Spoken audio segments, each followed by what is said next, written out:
Hello student, आज हम इकाई 4 की कहानी विधि का अध्ययन करेंगे। कहानी विधि क्या है और कैसे उपयोग करते हैं।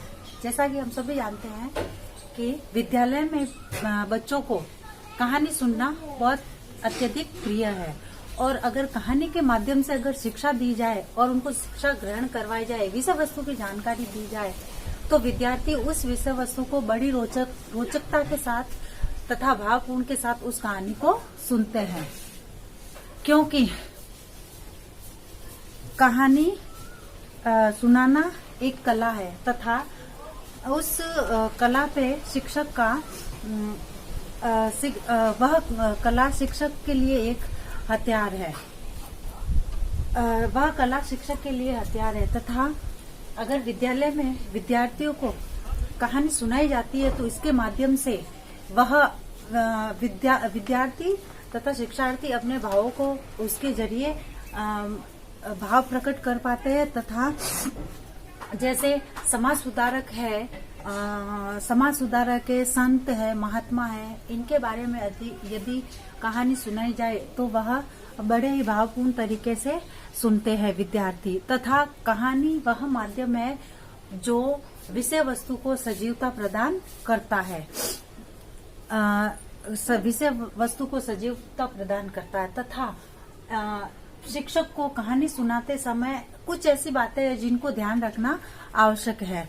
यानी सबसे पहले है आयु अनुसार कहानी होना चाहिए। ये नहीं भाई अगर विद्यालय में विद्यार्थी हाई लेवल के हैं या हाई स्कूल में पढ़ते हैं या 9th-10th के बच्चे हैं तो उनको कहानी 1st से 5th के बच्चों की कहानी सुनाई जाए, यानी उनकी आयु अनुसार उनकी कहानी का चयन होना चाहिए। फिर सेकंड है कहानी छोटी तथा प्रसंग सरल होना चाहिए, जिसको सुनने में विद्यार्थी उसको सरलता से सुने और ग्रहण करे। तत्पश्चात तीसरा है कहानी की विषय वस्तु पर शिक्षक का अधिकार होना चाहिए। फिर है कहानी की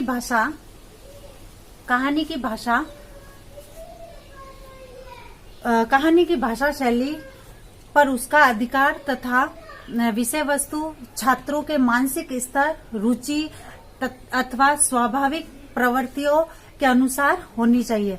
तत्पश्चात है कहानी क्रमानुसार सुनाई देनी चाहिए, यानी क्रम वाइज कहानी को सुनाना चाहिए। फिर है पढ़ने के स्थान पर अगर भावपूर्ण कहानी को प्रस्तुत करेंगे तो वह ज्यादा प्रभावी होगी। तत्पश्चात है कहानी का उद्देश्य बच्चों को क्रियाशील बनाना है। फिर है शिक्षक की अभिनय कला का भी ज्ञान होना आवश्यक है। कहानी में शिक्षक की अभिनय कला का ज्ञान होता है। तत्पश्चात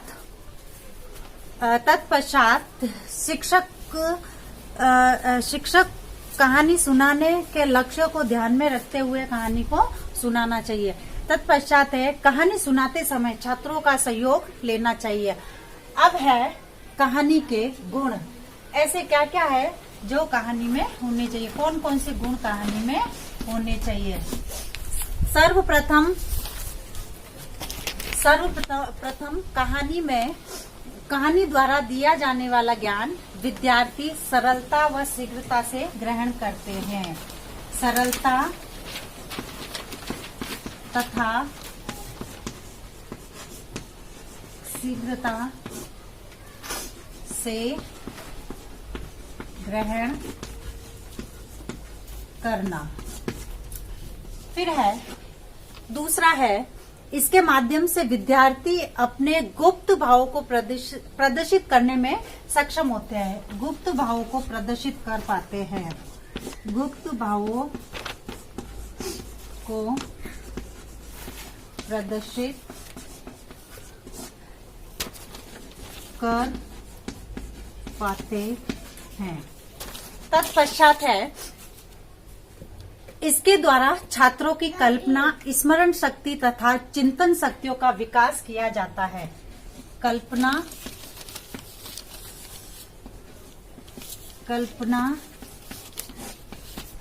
स्मरण शक्ति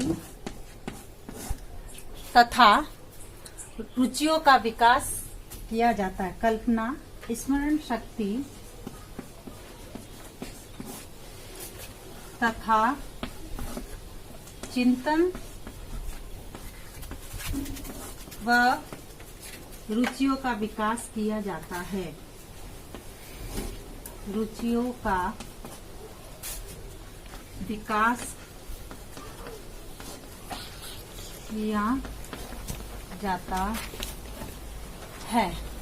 उसके बाद है, इसके माध्यम से छात्रों में नागरिकता तथा सामाजिकता के गुणों का विकास होता है। और ऐसे कई गुण हैं जो कहानी के माध्यम से छात्रों में देखने को मिलते हैं। जैसे कि कहानी जब सुनाता है शिक्षक तो उस कहानी को विद्यार्थी ध्यान पूर्वक सुनते हैं और कहानी के माध्यम से उनका एक मनोरंजन होता है।